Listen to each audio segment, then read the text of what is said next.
بسم اللہ الرحمن الرحیم۔ السلام علیکم۔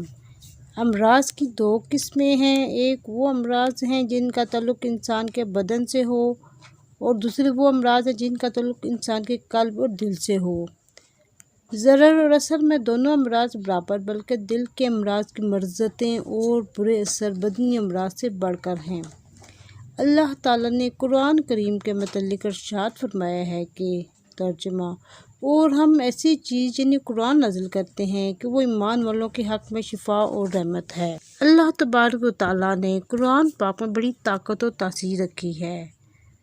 ہمیں دعا یقین کامل کے ساتھ کرنی چاہیے۔ قرآن پاک ہر مرض کے لیے شفا ہے۔ اسی طرح اللہ تعالیٰ نے بارش کے پانی میں بھی شفا رکھی ہے۔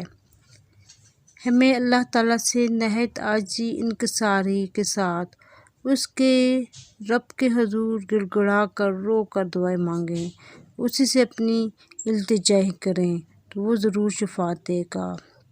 آج کا جو وظیفہ ہے وہ جس کی اولاد نہیں ہے یا پھر جس کو کالے جادو، نظر بد، تعویذ یا کوئی بندش وغیرہ کا مسئلہ ہے اس کے لیے ہے۔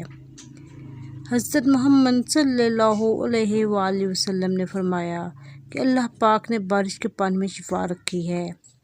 حضرت علی رضی اللہ تعالیٰ عنہ نے فرمایا کہ اگر کوئی انسان بارش کے پانی پر اول درود شریف 3 مرتبہ پڑھے اور 27 مرتبہ پھر سورۃ الکوثر پڑھے اور اس کے بعد آخر میں پھر 3 دفعہ درود شریف پڑھ کے دم کر کے پی لے، اگر وہ شخص بے اولاد ہے تو اللہ پاک اسے اولاد نصیب کریں گے۔